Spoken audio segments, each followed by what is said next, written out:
আপনি সামান্য কিছু সম্পদের মালিক হইলে এখান থেকে জাকাত দিতে হবে, শরীয়ত কিন্তু এটা বলে না। একটা স্ট্যান্ডার্ড আছে, এই মানে গেলে দিবেন।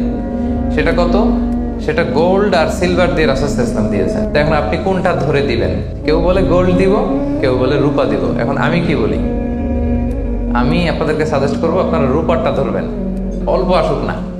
ধরেন আপনার 1000 টাকা জাকাত আসছে, তা আপনি যদি 1000 টাকা জাকাত দেন, এটা আপনার হৃদয়ে একটা প্রশান্তির কারণ হবে না যে আমি সম্মানিত জাকাত দাতা আলহামদুলিল্লাহ। এবং এত বড় একটা ফরজ ইবাদতের লিস্টে যে আপনি ঢুকতে পারছেন, এটাও তো কম কিসে, কি বলেন? ফরজ হওয়ার শর্ত আছে, এই শর্তগুলো আমরা শুনব। 5টা শর্ত। প্রাইমারি শর্ত হচ্ছে নেসাব পরিমাণ সম্পদের মালিক হওয়া, আর এটা হাওলানিল হাওল 1 বছর থাকা। এগুলো হচ্ছে প্রাইমারি শর্ত। আরো 3টা সেকেন্ডারি শর্ত হচ্ছে আল মিলকিয়া, পূর্ণ ওনারশিপ থাকা, আর জিয়াদা, এটা আপনার অতিরিক্ত টাকা এটা হওয়া, আর হচ্ছে আদামুদ্দুয়ুন, ঋণ না থাকা।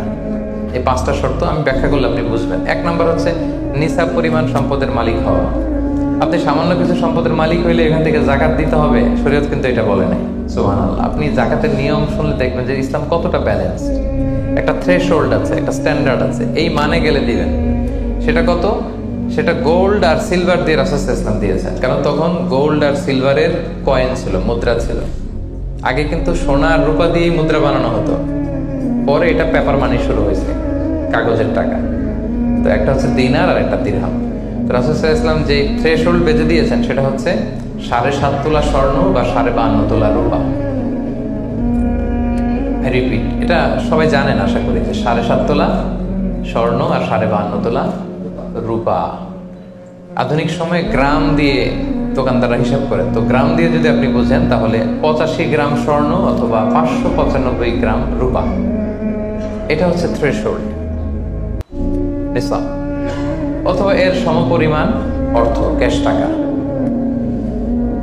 যদি আপনার কাছে থাকে, তাহলে আপনি নিসাবের মালিক হয়েছেন।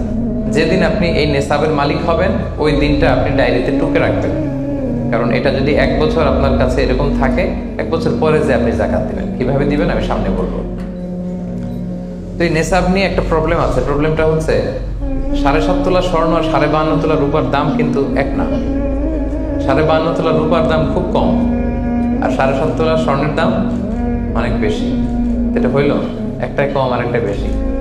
ঘটনা হচ্ছে রাসূল সাল্লাল্লাহু আলাইহি ওয়াসাল্লাম যখন এই থ্রেশহোল্ডটা বেঁধে দিয়েছিলেন নিসাবটা, তখন দুইটার মান সমান ছিল। তখন 7.5 তোলা স্বর্ণ দিয়ে 52.5 তোলার মতো রূপা পাওয়া যেত, অথবা কেউ 52.5 তোলা রূপা বিক্রি করলে 7.5 তোলা স্বর্ণ পেত। কিন্তু পরে সিলভার ফল করতে শুরু করলো, ফল করতে করতে আজকে এই অবস্থা। গোল্ড আবার খুব একটা ফল করে নাই, ফলে গোল্ডের স্টেবিলিটিটা এখনো রয়ে গিয়েছে। তো এখন আপনি কোনটা ধরে দিবেন জাকাতটা? যদি আপনি রূপা ধরেন, কথার কথা, রূপা যদি এই 1 ভরির দাম 1000 টাকা হয়, তাহলে 52.5 ভরির দাম কত? 52,500 টাকা।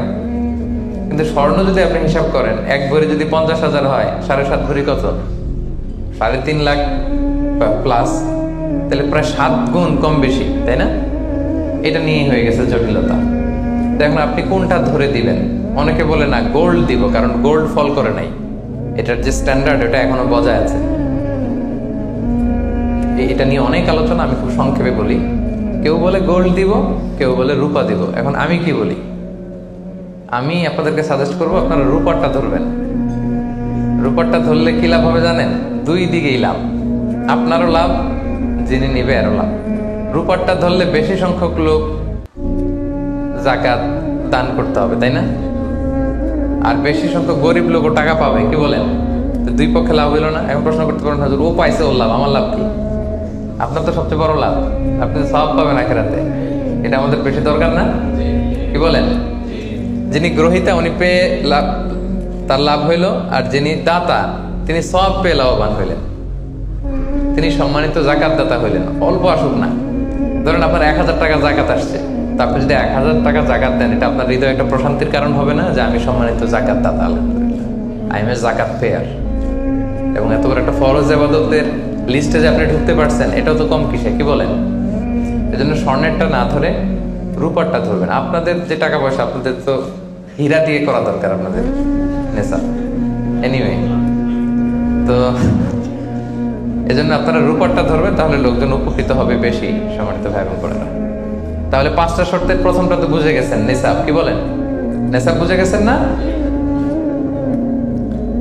2 নম্বর শর্ত হচ্ছে শুধু এই নেশাব পরিমাণ সম্পদের মালিক হইলেই হবে না ভাইরা, এটাকে হাল আনিল হাউল বলে, মানে 1 বছর আপনার কাছে থাকতে হবে। দেখেন ইসলাম কতটা ভারসাম্যপূর্ণ।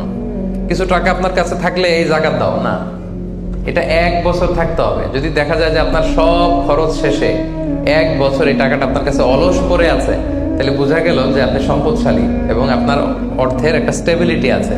কি বলেন? তাহলে আপনি নেশাব পরিমাণ সম্পদের মালিক হলেন এবং 1 বছর যদি থাকে, 1 বছর শেষে আপনি জাকাত দিবেন। এই বছরটা কিন্তু সৌর বছর না, সোলার ইয়ারে হিসাব করলে হবে না, এটা লুনার ইয়ারে, চান্দ্র বছরে।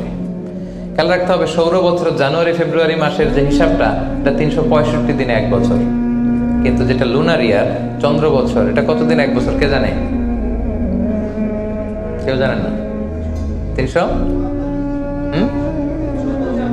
হ্যাঁ 354 দিন, রাইট। 354 দিন, সামান্য কিছু সময়। তো 11 দিনের কিন্তু এখানে ডিফারেন্স আছে, 11 দিনের ডিফারেন্স আছে। তো আপনি হিসেব করবেন হচ্ছে চান্দ্র বছর অনুযায়ী, সৌর বছর অনুযায়ী না। তো সৌর বছর অনুযায়ী যদি করেন তাহলে আপনার জাকাত কিন্তু 2.5% থাকবে না। চান্দ্র বছর অনুযায়ী আপনার 2.5%, সৌর বছর করলে ওইটা 2.58% হয়ে যাবে। একটু পারবে না? কারণ কতদিন বেশি? 11 দিন বেশি, পার্সেন্টেজও বেড়ে যাবে। তখন কিন্তু জাকাত আপনার 2.5% থাকবে না, 2.58%। বলার আগে বোঝা যায়, কারণ সব ব্যবসায়ী সারাদিন ক্যালকুলেটর নিয়ে কোত্থেকে শিপমেন্ট হইলো, কত মিলিয়ন গেল, কত মিলিয়ন ঢুকলো, সব মুখস্থ, যেন বলার আগে বুঝে ফেলতেছেন চটচট করে, মাশাআল্লাহ। তখন আর 2.5% হচ্ছে না, 2.58% হচ্ছে। তাহলে সম্মানিত ভাইরা, আপনি ধরেন, উদাহরণস্বরূপ ধরেন যে আপনি গত রমজানের 20 তারিখে সর্বপ্রথম নিসাব পরিমাণ সম্পদের মালিক হয়েছিলেন। তো তারপরে আপনি খেয়াল করবেন যে দেখি সারা বছর এই পরিমাণ অতিরিক্ত অলস টাকা আমার কাছে পড়ে থাকে কিনা। থাকতে থাকতে থাকতে থাকতে এই রমজানের 20 পর্যন্ত দেখেন যায় টাকা ওইটা তো আছে, আরো হয়েছে টাকা। তো তার মানে আপনি এখন জাকাত দিবেন, যেহেতু নেসাবের মালিকও হয়েছেন, আবার পূর্ণ একটা চন্দ্র বছরও আপনার অতিক্রম করেছে, স্থায়ী হয়েছে, তখন আপনি জাকাত হিসাব করবেন। তাহলে 2টা শর্ত বুঝলেন না? 3 নাম্বার হচ্ছে ওনারশিপ। আপনার মালিকানা থাকতে হবে, যে সম্পদটা আছে খালি আপনার কাছে টাকা থাকলেই হবে না, এটা কমপ্লিট, আরবিতে তাসাররুফ বলে, কমপ্লিট ওনারশিপ আপনার থাকতে হবে। এখন একজনের আমানতের টাকা আপনার আছে, ওটা আপনি জাকাত দিতে পারবেন? একজন 5 লাখ টাকা আমানত রাখছে, আপনি এটা জাকাত দেওয়া শুরু করছেন, হবে? এটা তো উনি জাকাত দিবে, এটা তো আপনার আমানতের টাকা, এই টাকা তো আপনার বুঝাই দিতে হবে। তো আমানতের টাকা কিন্তু কমপ্লিট ওনারশিপ আমার থাকে না, এটার হিসাব আমি করবো না, এটা বুঝে গেলেন। 4 নাম্বার হচ্ছে এই টাকা আপনার অতিরিক্ত হইতে হবে, আরবিতে বলে জিয়াদা।